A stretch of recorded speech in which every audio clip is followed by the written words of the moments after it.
11 വർഷത്തെ പിണക്കം മാറ്റി കോൺഗ്രസ് നേതാവ് രമേശ് ചെന്നിത്തല പെരുന്നയിലെ NSS ആസ്ഥാനത്തെത്തി. രമേശ് NSSന്റെ പുത്രനാണെന്ന് NSS general secretary G. Sukumaran Nair പറഞ്ഞു. പെരുന്നയുമായുള്ള ബന്ധം ആര് വിചാരിച്ചാലും മുറിച്ചുമാറ്റാൻ കഴിയില്ലെന്ന് രമേശ് ചെന്നിത്തലയും പറഞ്ഞു. രമേശ് ചെന്നിത്തല NSSന്റെ പുത്രനെന്ന് സുകുമാരൻ നായർ. 11 വർഷത്തെ പിണക്കത്തിന് ശേഷം NSS വേദിയിലെത്തിയ രമേശ് ചെന്നിത്തലയെ സുകുമാരൻ നായർ വാനോളം പുകഴ്ത്തി. ശ്രീ രമേശ് ചെന്നിത്തല വിളിച്ചത് കോൺഗ്രസ് എന്നുള്ള മുദ്രയിലല്ല, കളിച്ചു നടന്ന കാലം മുതൽ NSSന്റെ ഒരു പുത്രനാണ്. സമുദായാംഗങ്ങൾക്ക് ഏത് രാഷ്ട്രീയ പാർട്ടിയിലും പ്രവർത്തിക്കാൻ അനുമതി നൽകിയിട്ടുണ്ടെന്നും സുകുമാരൻ നായർ. എല്ലാ നായന്മാർക്കും അവർക്ക് ഇഷ്ടമുള്ള രാഷ്ട്രീയത്തിൽ പ്രവർത്തിക്കാൻ ഉള്ള അനുവാദം കൊടുത്തിട്ടുണ്ട്. സുകുമാരൻ നായരെ മന്നത്ത് പത്മനാഭനുമായി ഉപമിച്ചായിരുന്നു ചെന്നിത്തലയുടെ ഉദ്ഘാടന പ്രസംഗം.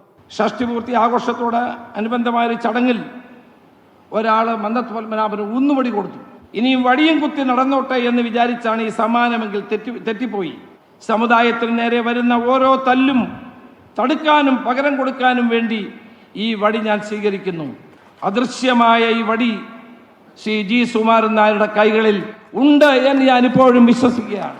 ചെന്നിത്തലയെ വീണ്ടും ചേർത്ത് പിടിക്കുന്നതിലൂടെ തുടർ രാഷ്ട്രീയ തീരുമാനങ്ങളിൽ UDF-നും കോൺഗ്രസിനും വ്യക്തമായ സൂചന നൽകുകയാണ് NSS നേതൃത്വം.